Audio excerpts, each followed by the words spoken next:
Welcome back.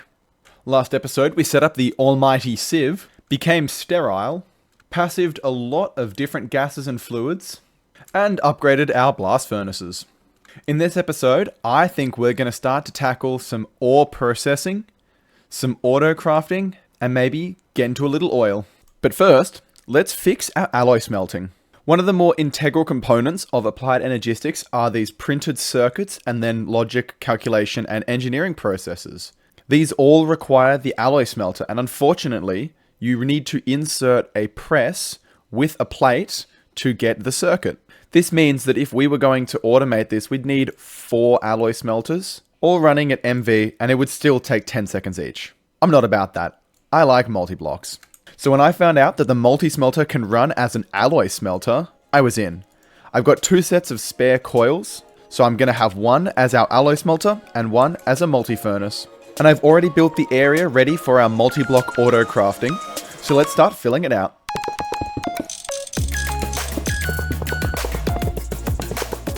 And here's just a little show of how fast it actually is with the new alloy smelter. Even with just the copper nickel coils, it is making a red alloy every 16 ticks. Multi-blocks are just that good. Oh, it's doing 2 at a time as well. That's actually so awesome. And so those are the types of upgrades we can look forward to as we progress through this episode. Next up on the list of automating the automatables is the extruder. Now, the reason I want to automate the extruder is because all of these different patterns would require me swapping out to different machines. With the large extruder, we're able to have all of these different molds put in, and we're just going to be able to request every single pattern we want. Quite handy, and that's the power of multi-blocks. So first step is going to be getting the regular advanced extruder, and that's going to require a normal stainless steel pipe, a piston, a machine hull, and 2 high voltage circuits. And now we just have to wait for some Canthol wires, and then we can make the extruder. But while we're here, let's craft a multi-block upgrade kit. This should take a little bit of time, I believe. Or not, that's actually quite simple. All we need is just our EV circuit, I think. A little bit of waiting here and there, and now we have the extruder. And now let's see, we have our high voltage extruder. And now we have the large extruder. So the next step in making the multi-block is making the casing, which is beryllium aluminium casing. I'll give you 5 seconds to guess what it's made of. Got it? Perfect. 7 beryllium and 1 aluminium dust makes 8 beryllium aluminium alloy dust. So we have unlimited aluminium. Do we have any beryllium? No, we have none. There are a few ways to get beryllium, but I'll show you the simplest for us. It's going to be macerating down emeralds and just electrolyzing them in a medium voltage electrolyzer. And because we have lots of emeralds, let's just throw them in. 18 ticks, not bad. I'm going to process these all down and I'll get back to you when I have the alloy. And now we've definitely got enough beryllium, but we do need a high voltage mixer to start making the alloys. So let's just request the 2 parts that we're missing and get a high voltage mixer. And then while we're at it, we may as well upgrade it to a large mixer just to make it faster. And this is going to need Kovar casing. And Kovar casing is a bit simpler. We don't need beryllium. It's just iron, nickel, and cobalt. Lots of it as well. 18 iron, 11 just for the craft. That's fine. And once we've made that, then we can just assemble another multi-block. Now, I have to admit, they're not lookers, but it doesn't really matter when they're this great.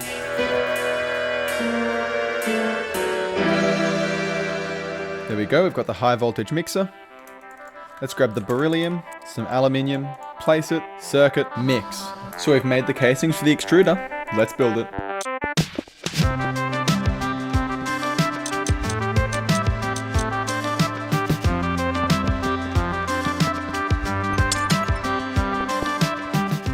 And so with the extruder firmly planted down and auto crafting now getting faster and faster, let's start to work on some of the ore processing so we can start automating our resources into more useful products. The first few machines we're going to make are going to be a macerator, an ore washer, a thermal centrifuge, and a sieve, as well as placing down another multi-smelter, leaving it in furnace mode.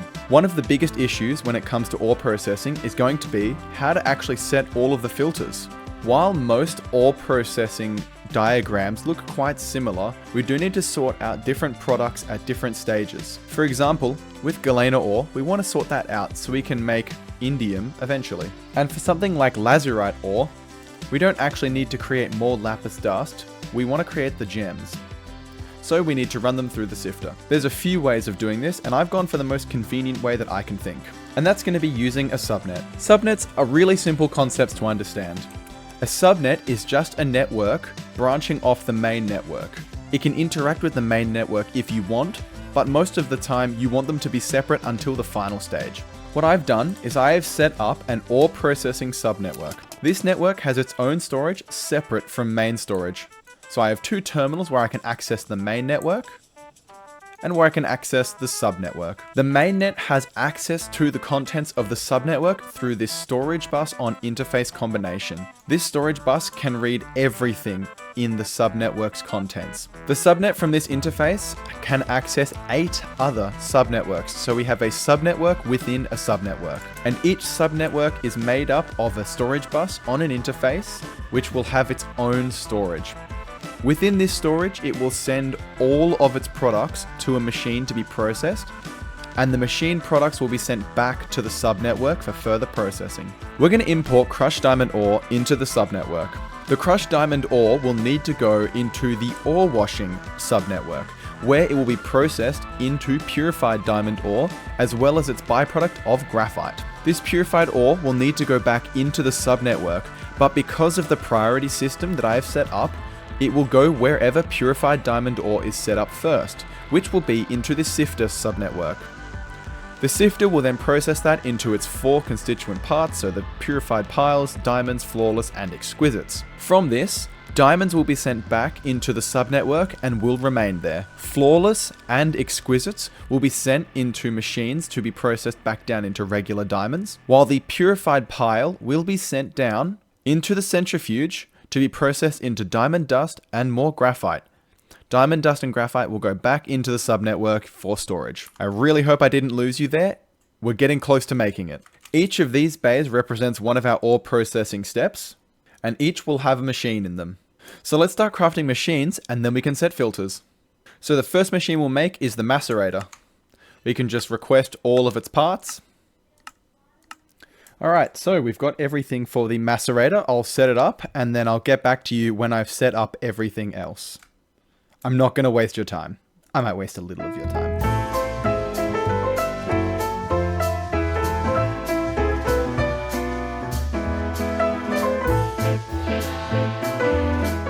Alrighty, everything's set up, and I'll just explain it very quickly.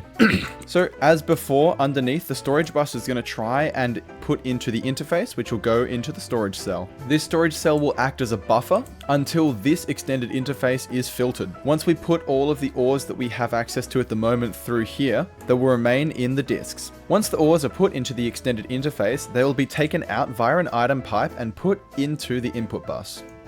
The input bus will then process and it will macerate. Then the macerator will output into this interface, which is connected to the main subnet. This is mainnet here. This just provides the diamonds for the power. And so eventually, I imagine we'll have a lot more of these extended interfaces running along here. This will all be covered up by facades, and there'll be more maceration stacks. But for now, this is what our ore processing is going to look like. We're going to have rows of these machines eventually, but for now, just one. So we can now tick the macerator off our list. No more need for the macerator. Next up, let's get the ore washer. I think the ore washer is a bit more difficult because we need magnesium, but shouldn't be too difficult. We've also got the thermal centrifuge to do, which is the silicon bronze casing, the centrifuge, the regular one, which is Tumbaga, and then the sifter, which is Zamak. And I'll meet you back here once I'm finished with all that project. Should just be a blink of an eye for you, but for me, this might be hours. And now I thought I'd update you on a little journey that I've been going through here with the hydronallium dust. Magnesium is a pretty interesting material to get your hands on in the early-ish game. So how did I just get 32 magnesium? Well, wouldn't you like to know? So I first took obsidian, and obsidian has magnesium in it, but there's no way of converting obsidian to obsidian dust. As you can see, obsidian dust doesn't actually have a recipe for regular obsidian, but it does have a recipe for the enchanting table. And we can make that with some sugarcane, leather, diamonds, and obsidian. So we just macerate an enchanting table, get ourselves some obsidian dust, electrolyze the obsidian, get the magnesium. Simple and cheesy, just the way I like it. So with the first 3 machines down already, that being an ore washer, a macerator, and a thermal centrifuge, it's time to start setting some filters. I think what's going to be useful is just starting from the start. So we can take our gold ore, our silver ore, some apatite, pyrochlore, copper, and pyrolusite. We'll just start with these 6 just so we can see how this is going to work. So to start with, we need to look at the ore processing diagrams of each of these ores and figure out what processes we want to go through. Unfortunately, we're not going to be chemical bathing yet. We haven't got that unlocked. So we'll do the basic ore washing first. So we will purify with copper as one of the outputs. Then if we wanted a lot of nickel, then we can go the maceration to centrifuge route. Or if we want silver as well, we can go thermal centrifuge and then maceration again. Since we have the ore washer, the thermal centrifuge, and the macerator already set up, let's just start with this. So the first step into the ore washer will just be adding in the filter. So now when we put our crushed ores into the main subnet, this will be the desired location for all of these ores. They'll get cached into the item cell. And then what we can do is we'll set the filters in the extended interface and we'll set them to 64 each. And now let's just put these in and watch them get processed. And now we have all the purifieds here, which we need to filter again. And now these, unfortunately, they haven't been put in here yet. But once we have set all the filters, we'll take them back out and they will be there. I think we'll also need to deal with the stone byproduct. Stone dust is going to overflow unless we process it in the centrifuge, which even at 12 seconds, we're going to be producing way too much of this. So now the purifieds needs to be sent into the thermal centrifuge and put in the extended interface. And now we'll put the purifieds into the system, watch them get processed. Takes a little bit longer this time. And now we have all of our refines and some more chance outputs, which is this tricalcium phosphate, and I'm sure there's some others. But now these all need to be macerated with another chance output. And so now let's put in our refined ores and watch the outputs. Brilliant. And now we've actually sorted them all. So we can see that out of just 6 of our dusts, we ended up with more of the products. And this is the benefit of ore processing. So with these machines working, I can put in the ores I want to be processed and have them automatically processed at a decently quick speed. It's not blistering, but I can just add more machines if I need to. I could also overclock them voltage-wise. But while setting this up, I have noticed an issue. Got sound for one of them. We're actually starting to deplete our diamond stockpile, which means our kinetic sieve system is no longer able to keep up. I don't really want to go into a power death spiral, so I think we need to change our power system. We've actually got a few options available to us at the moment. The obvious one is just to produce more diamonds. That would be creating another kinetic sieve. But in the last episode, I said, the word kinetic in things, you might be able to only see this front beautiful little power plant, but behind it is a bunch of water wheels, and I don't really want to have to deal with create stress unit creation just to process ores. So I think the kinetic sieve is off the table for now. If we look in the lapidary dynamo, we do see a diatron, which could be a great source of power, providing us over 1 million EU with just one exquisite. It does have a processing chain, however, so we do need power to create the power. And it does take a little bit of time. But it is only diamond and ruby and redstone. And we kind of make all of those, so that is viable if we wanted to stay with lapidary dynamos. Another option we have is we are about to unlock titanium. The large combustion engine is made mostly of titanium and does become available to us in the EV chapter. Just takes a lot of titanium. And this at base will produce 1 EV amp and up to 3 EV amps if we supply it with oxygen. These combustion engines, however, do get phased out very quickly by the extreme combustion engine, which we get access to in the LUV chapter. But this could be a way of only consuming power when we need it. Enderium wire is cheap and can support 32 amps just on a single wire. It would also remove the need for making converters, as we could just run power around and transform it down when needed. But extreme voltage is a pretty low voltage tier to send via wires, which usually I wouldn't do. But it is an option that we need to consider. The other option we have is using compression dynamos. Compression dynamos use liquid fuel to produce lots of power. And one of these recipes really sticks out at me at almost free once we get a fluid drilling rig, and that is naphtha creating almost 300,000 EU. just from a single bucket. Compression dynamos are pretty much as cheap as the lapidary dynamos, and with the upgrade kits that we've been using, this naphtha recipe will be able to power us up until the EV page. And once we're at that point, we theoretically should be able to make the LUV circuit, which will get us access to the extreme combustion engine, which we can move to. But again, this is all really getting ahead of ourselves. We're currently burning diamonds and we need to figure out a solution now. And given we're going to need oil for distillation products anyway to make chloroform and PTFE, I think we need to switch to compression dynamos. Using naphtha to start with, but I'm sure we'll get high octane gasoline eventually. That's kind of where we're going with this. So I think what we'll do is we'll just go down the chain, get the prospector, then the fluid drilling rig to get some oil, and then we'll make a distillation tower. Then we just do our usual desulfurization, crack, and then we're going to have our distillation products and our fuel, which for the meantime might be naphtha, but I think we'll move to gasoline as soon as we possibly can. Gasoline is just 5 times better. And once we have our distillation tower set up, this is all being produced passively. So we'll get gasoline, and then we can even get high octane gasoline. It's a big setup, but I think we can manage. So let's start at the beginning. So first step is getting the advanced prospector. We'll charge it nice and quickly. So it doesn't need a huge amount of charge to work, but what we'll do is we can change it by shift right clicking to fluid prospecting mode, and then we just right click and we can look at all the resources, and it's horrible when you're looking for oil. So now that we know that there's oil underneath us and what type of oil it is, we need to actually start getting it. And that's going to start with this advanced fluid drilling rig. It's actually quite a simple machine, only needing 8 machine casings, 15 frames, energy hatch, and an output. And what this will allow us to do is to tap into the oil that is stored underneath bedrock most of the time, but right now it's just in the void, and allow us to process it. And since we finally have ore processing here on the main base, I think it's time that we can actually deconstruct everything on the old base. This originally was the style that I wanted to go with stone and wood, but unfortunately I think it's just a bit too drab, and I'm really happy with the new base, so I think it's time that we can tear down our old ore processing. It has served us well, but we haven't used it in a while, and so it's time to reclaim all of the materials.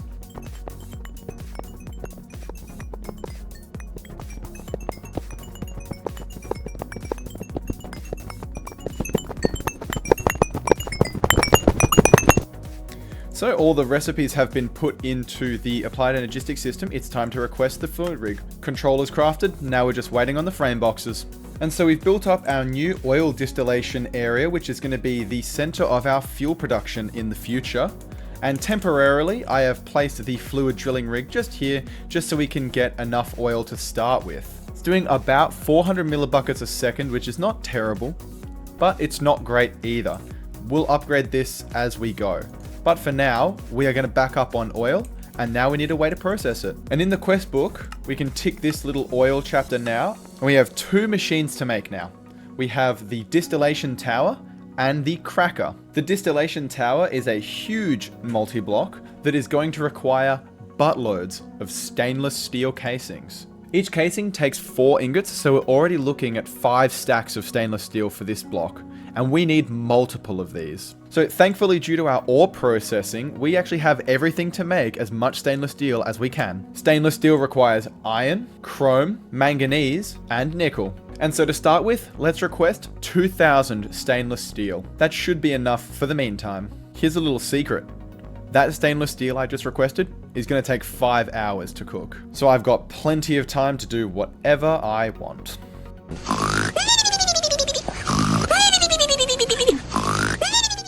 And so alongside all of the stainless steel that we've been crafting up, we need to craft 5 distillation towers for what we want to do so far.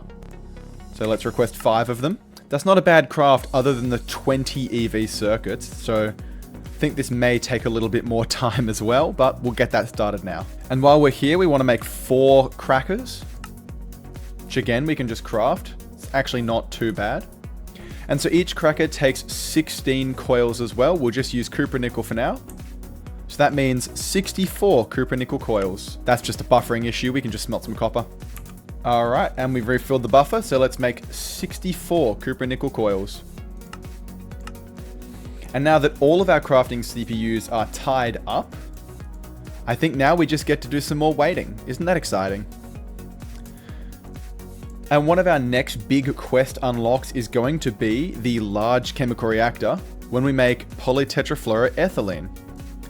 And now the biggest part of that we don't have right now is fluorine. There are a few ways that you can get fluorine, but the easiest way for us right now is to use topaz dust, and also blue topaz dust as well. This just gets us fluorine, aluminium, silicon, and in the normal one, I believe, hydrogen. And so we've got a lot of topaz, and so we'll just start taking it out and putting it through the electrolyzer. The other step, of course, for now is going to be chloroform, which we're going to need some methane gas from, which we can make using hydrogen and carbon or some other funny little recipes. But I think what we're just going to wait for is we'll just wait for our distillation tower of our fuels, which will get us methane gas. And then we can combine chloroform, and then we need hydrofluoric acid, which will get us tetrafluoroethylene. And so now, after much crafting and much smelting, I think we can finally start to work on putting it together. And I'm going to take you through it with me. So come along and let's learn some oil processing. So the first step in our journey is our oil distillation. So we are getting oil from our fluid drilling rig, and we are going to distill that in a distillation tower to sulfuric heavy fuel, light fuel, naphtha, and gas. And so this is the shape of the distillation tower that we need for the start. So let's build it.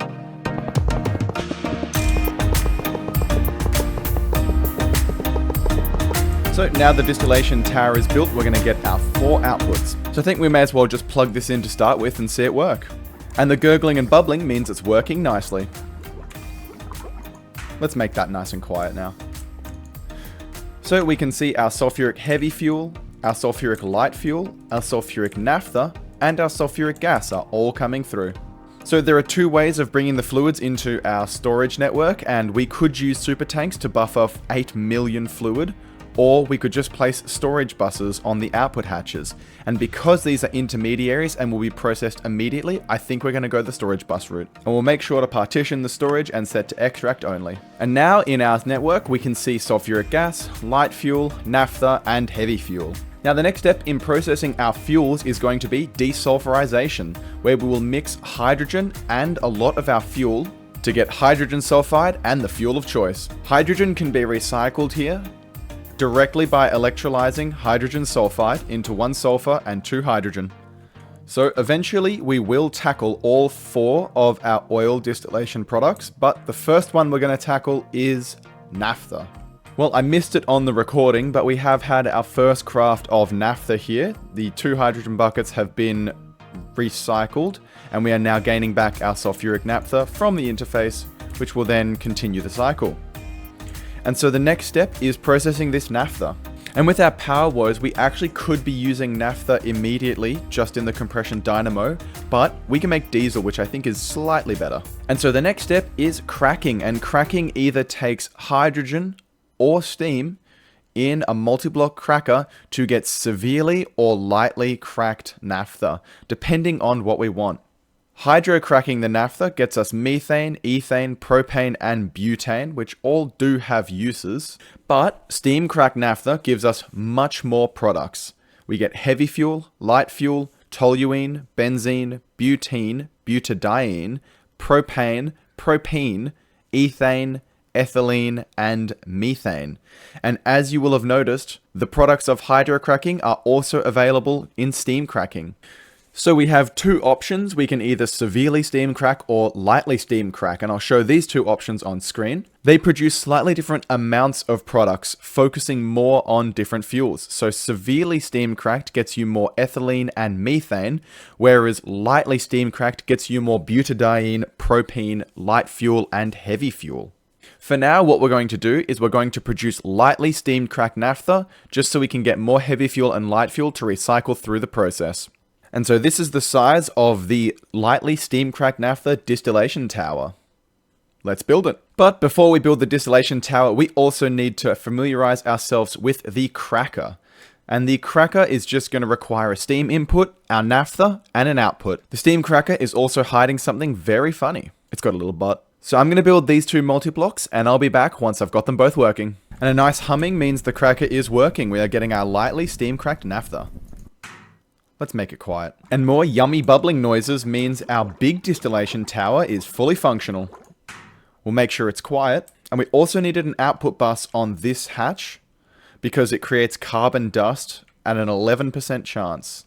But now we have heavy fuel, light fuel, toluene, benzene, butene, butadiene, propane, propene, ethane, ethylene, and methane. Almost all of these have a good use. Heavy fuel and light fuel, we're gonna resend through crackers, and we're gonna put through distillation to get even more. So we can look, and we have an almost identical distillation recipe. We have the exact same products, except we get naphtha and light fuel. So it's just another way of getting more of the products we want and producing light fuel and heavy fuel as well. Do you want to know what's better than one distillation tower? A second distillation tower, doing the exact same thing. So not only are we now processing naphtha, we're also processing heavy fuel and light fuel. We're cracking the heavy fuel into severely steam cracked heavy fuel, and we have centralized our electrolysis of hydrogen sulfide in our large electrolyzer. At the moment, the distillation tower for light fuel has not been finished, but we are still desulfurizing it in a chemical reactor. And the reason why we're doing this is for this: cold, hard diesel. This is the solution to our power problems. Right now, we're slowly waiting on more heavy fuel to be processed. And the reason why is because our distillation tower only makes 15 heavy fuel every operation. And it takes a lot of sulfuric heavy fuel to make the heavy fuel. And currently the priority is that it goes into diesel production before it goes into being cracked. And just a refresher, the diesel recipe is 1 bucket of heavy fuel,